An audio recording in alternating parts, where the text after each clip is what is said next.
दोस्तों, इस वक्त दिल्ली में हुए उस प्रचंड विस्फोट ने पूरे देश को एक गहरी दहशत में डाल दिया है। एक ऐसा सदमा जो सिर्फ एक जलती कार के मलबे से कहीं ज्यादा है। यह महाविनाश की पहली वह चिंगारी है जिसने एक सोए हुए युद्ध की लपटों को फिर से भड़का दिया है। जैसे ही यह विनाशकारी खबर हवा में फैली, इस्लामाबाद से लेकर रावलपिंडी तक तुरंत हाई अलर्ट घोषित कर दिया गया। एक ऐसा अनजाना और भयानक डर जिसने पाकिस्तान की रातों की नींद पूरी तरह छीन ली है।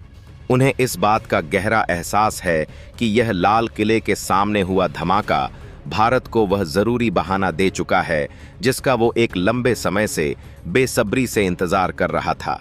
पूरे मुल्क में, गली गली में, शहर शहर में एक गहरा और असहनीय दहशत का माहौल छा गया है। सवाल यह है कि क्या यह विभत्स विस्फोट भारत के उस खूंखार और निर्णायक ऑपरेशन सिंदूर 2 को तुरंत ट्रिगर कर देगा? क्या भारत का वह असाध्य ऐतिहासिक धैर्य अब पूरी तरह जवाब दे चुका है? और सबसे बड़ा, सबसे रोंगटे खड़े कर देने वाला और दिल दहला देने वाला सवाल यह है कि अगर इस बार सच में जंग छिड़ी तो क्या पाकिस्तान का नाम दुनिया के नक्शे से हमेशा के लिए मिट जाएगा?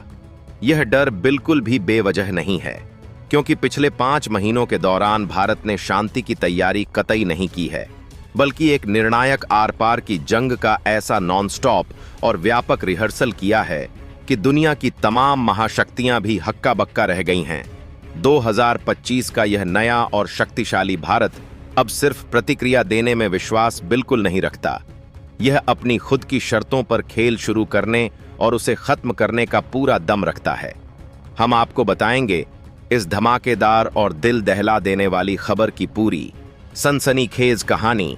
आखिर क्यों भारत की युद्ध की व्यापक तैयारी से चीन और पाकिस्तान का दिया हुआ एयर डिफेंस सिस्टम फिर से निशाने पर आ गया है, और कैसे भारत का 60,000 किलोमीटर से अधिक का रेल नेटवर्क अब भारत का एक चलता फिरता मिसाइल बेस बन चुका है। ऑपरेशन सिंदूर का यह खौफ पाकिस्तान की रूह को क्यों कंपा रहा है? इसे समझने के लिए आपको किसी खुफिया रिपोर्ट या गुप्त दस्तावेज की जरूरत नहीं है। बस आपको पिछले 6 महीनों की टाइमलाइन पर एक सरसरी और गहन नजर डालनी होगी। 10 मई को जैसे ही संघर्ष विराम की घोषणा हुई, भारतीय सेनाएं बैरकों में वापस बिल्कुल नहीं गईं। वे रुकी नहीं, थमी नहीं, बल्कि एक अभूतपूर्व आक्रामकता और दृढ़ संकल्प के साथ तुरंत मैदान में उतर गईं। पिछले 6 महीनों का हिसाब किताब वाकई में चौंकाने वाला है। भारत ने 20 से भी ज्यादा बड़े अंतर्राष्ट्रीय और घरेलू सैन्य अभ्यास किए हैं। इसका सीधा मतलब है हर महीने 3 से भी ज्यादा अभ्यास, यानी हर 10वें दिन भारतीय सेना एक नए और बड़े युद्ध की तैयारी कर रही थी। यह कोई मामूली ट्रेनिंग नहीं है, यह एक फुल स्केल जंग का नॉनस्टॉप और व्यापक रिहर्सल है। संघर्ष विराम के ठीक 15 दिन बाद 26 मई को भारतीय वायुसेना के गरुड़ कमांडो और अमेरिकी स्पेशल फोर्सेस ने चंडीगढ़ में टाइगर क्लॉ अभ्यास शुरू किया। इसके ठीक बाद फ्रांस के साथ ऑपरेशन शक्ति किया गया। हिंद महासागर में सिंगापुर और श्रीलंका के साथ नौसैनिक दबदबे को पुख्ता किया गया। सितंबर के महीने में मिस्र के अलेक्जेंड्रिया में हुए 43 देशों के ब्राइट स्टार 2025 महाजंग अभ्यास में भारत ने पहली बार अपनी तीनों सेनाओं के साथ लाइव फायर अभ्यास का ऐसा शानदार जलवा दिखाया कि देखने वालों की आंखें फटी की फटी रह गईं। ब्रिटिश नौसेना के घमंडी F-35 लड़ाकू विमानों को हमारे शक्तिशाली सुखोई 30 MKI ने डॉग फाइट में धूल चटाई, और स्पेन के एयरबेस पर भारत के राफेल ने 15 देशों के यूरो फाइटर्स के साथ ऐसी डॉग फाइट सिमुलेशन और बियॉन्ड विजुअल रेंज क्षमता का प्रदर्शन किया कि पूरी दुनिया देखती रह गई। क्या यह सब सिर्फ शांति स्थापित करने के लिए हो रहा है? नहीं, यह उस प्रलयंकारी तूफान से पहले की तैयारी है जिसे ऑपरेशन सिंदूर 2 कहा जा रहा है, क्योंकि भारत ने दुनिया को यह दिखा दिया है कि उसके दोस्त दुनिया के हर कोने में हैं और उसके दुश्मन हर जगह निशाने पर हैं। यह तो सिर्फ एक ट्रेलर था जो भारत ने दुनिया को दिखाया है। असली तैयारी तो पर्दे के पीछे अपने खुद के घर में चल रही थी। यह वो तैयारी है जो दुश्मन की रूह कंपाने के लिए पूरी तरह काफी है। भारत अब सिर्फ बंदूक और टैंकों की पुरानी लड़ाई नहीं लड़ रहा है, वो 2025 के हिसाब से अगली पीढ़ी की AI संचालित यानी AI पावर्ड जंग की तैयारी कर रहा है। अगस्त के महीने में जब दुनिया का ध्यान अंतर्राष्ट्रीय अभ्यासों पर पूरी तरह केंद्रित था, भारत ने चुपचाप अरुणाचल प्रदेश में युद्ध कौशल 3 का आयोजन किया। इस अभ्यास में पहली बार आर्टिफिशियल इंटेलिजेंस यानी आई वाले ड्रोन इस्तेमाल किए गए, जो खुद ही अपने टारगेट को पहचान सकते हैं और बिना किसी इंसानी दखल के उन्हें पूरी तरह तबाह कर सकते हैं। यानी आर और वर्चुअल रियलिटी यानी वॉर जैसी भविष्य की तकनीकों को सीधे युद्ध के मैदान में परखा गया, जहां सैनिक को पहले से ही पता होता है कि दुश्मन कहां छिपा है और उसका अगला कदम क्या होगा। भारत अब इस तकनीक को पूरी तरह हकीकत बना चुका है। इसके साथ ही घरेलू स्तर पर हुए दिव्य दृष्टि और त्रिशूल जैसे अभ्यासों ने भारत की युद्ध नीति को पूरी तरह बदल दिया है। इन अभ्यासों में ड्रोन के झुंड यानी ड्रोन स्वार्म, एआई आधारित टारगेटिंग सिस्टम और सबसे बढ़कर मल्टी डोमेन वॉरफेयर की क्षमताओं को परखा गया। मल्टी डोमेन वॉरफेयर यानी अब जमीन, हवा और पानी की लड़ाई अलग अलग बिल्कुल नहीं लड़ी जाएगी। अब एक ही बटन से satellite, drone, fighter jet, tank और समंदर में मौजूद जहाज सब एक साथ मिलकर दुश्मन पर एक ही सेकंड में हमला बोलेंगे। दुश्मन को यह समझने का मौका भी नहीं मिलेगा कि हमला हुआ कहां से है। यह तैयारी इस बात का स्पष्ट सबूत है कि भारत अब पाकिस्तान या चीन के पुराने हथियारों के जखीरे से 2 कदम आगे की सोच रहा है और अपनी सेना को एक डिजिटल फौलाद में पूरी तरह बदल चुका है, जो दुश्मन के हमले का इंतजार बिल्कुल नहीं करेगा, बल्कि खुद दुश्मन के घर में घुसकर उसे सबक सिखाएगा। अगर आपको अब भी लग रहा है कि यह सब सिर्फ रूटीन का हिस्सा है, तो जरा भारत के मिसाइल परीक्षणों की लंबी लिस्ट पर एक नजर डालिए। मई से लेकर आज तक भारत ने रिकॉर्ड तोड़ मिसाइल और एयर डिफेंस सिस्टम टेस्ट किए हैं, जिसमें अग्नि 5 और अग्नि प्राइम जैसी परमाणु सक्षम बैलिस्टिक मिसाइलें शामिल हैं। लेकिन असली खेल तो इस बार सितंबर में हुआ, जब भारत ने यह दिखाया कि वह परमाणु सक्षम अग्नि प्राइम बैलिस्टिक मिसाइल को ट्रेन से रेल लॉन्च यानी एक चलती फिरती रेलगाड़ी से लॉन्च कर सकता है। इसका सीधा मतलब है भारत का 60,000 किलोमीटर से ज्यादा का रेल नेटवर्क अब एक चलता फिरता मिसाइल लॉन्चर हो सकता है, जो कहीं से भी किसी भी वक्त दुश्मन के सीने पर आग बरसा सकती है। यह दुश्मन की सैटेलाइट्स और जासूसी को दिया गया एक खुला चैलेंज है। दम है तो ढूंढ के दिखाओ। यह वह रणनीतिक यानी स्ट्रेटेजिक एडवांटेज है जिसका तोड़ न चीन के पास है और न पाकिस्तान के पास है।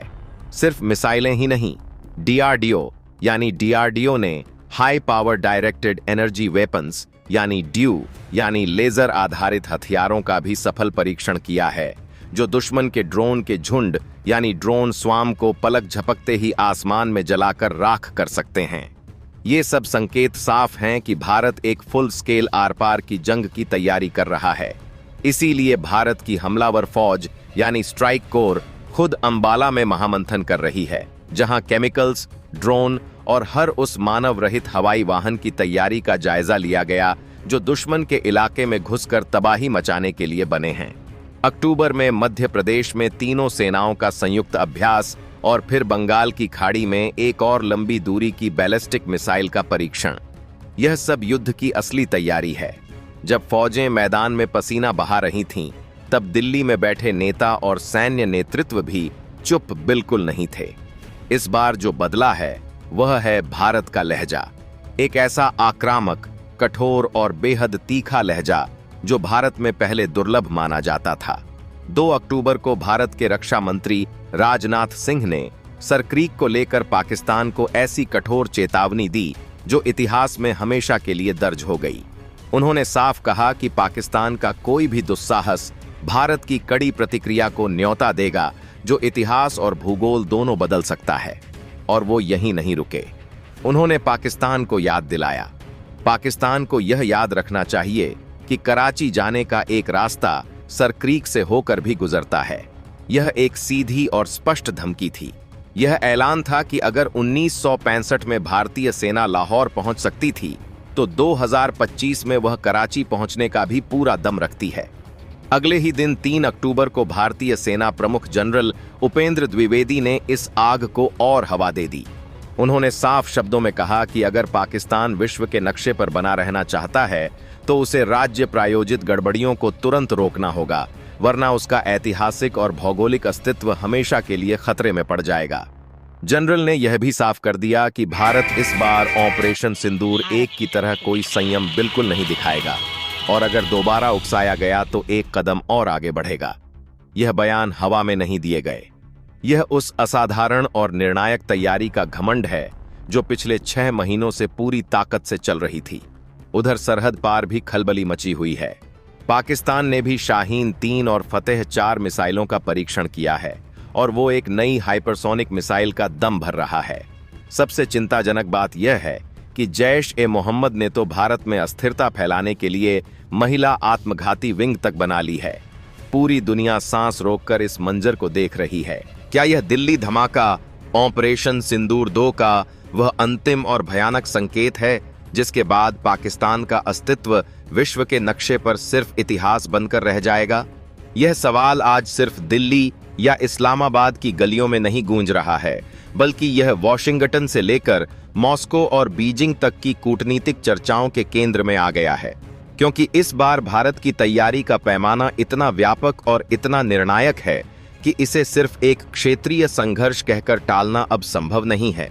चीन को यह साफ संदेश मिल चुका है कि भारत की सैन्य तैयारियों का सीधा लक्ष्य सिर्फ पाकिस्तान नहीं है, बल्कि यह बीजिंग की विस्तारवादी नीतियों को भी सीधे चुनौती देता है। इसीलिए चीन ने तुरंत अपनी पश्चिमी कमान में J-20 स्टील्थ लड़ाकू विमानों की तैनाती बढ़ा दी है और पाकिस्तान को दिए गए उसके HQ-9 एयर डिफेंस सिस्टम को भारत की नई मिसाइल क्षमताओं के मद्देनजर अपग्रेड करने की प्रक्रिया शुरू कर दी है। चीन यह अच्छी तरह जानता है कि भारत का rail launch ballistic missile system उसकी जासूसी सैटेलाइट्स के लिए एक दुस्वप्न बन चुका है, क्योंकि चलते हुए प्लेटफॉर्म से दागी गई परमाणु सक्षम मिसाइल को ट्रैक करना लगभग असंभव है। और यही वह सामरिक बढ़त है जो चीन को भी परेशान कर रही है। भारत ने स्पष्ट कर दिया है कि उसकी अगली लड़ाई सिर्फ जमीन या हवा की नहीं होगी, बल्कि यह एक संपूर्ण युद्ध होगा जिसमें साइबर स्पेस, इलेक्ट्रॉनिक वॉरफेयर और अंतरिक्ष की क्षमताएं निर्णायक भूमिका निभाएंगी। हालिया अभ्यास चक्रव्यूह में भारतीय सेना ने सफलतापूर्वक दुश्मन के संचार नेटवर्क को जाम करने और उनके AI सिस्टम को हैक करने की क्षमता का प्रदर्शन किया है। यह दिखाता है कि भारत अब सिर्फ मिसाइलों से नहीं बल्कि अदृश्य डिजिटल हथियारों से भी हमला करने को तैयार है। यह मल्टीडोमेन प्रभुत्व ही ऑपरेशन सिंदूर 2 की असली रीढ़ है।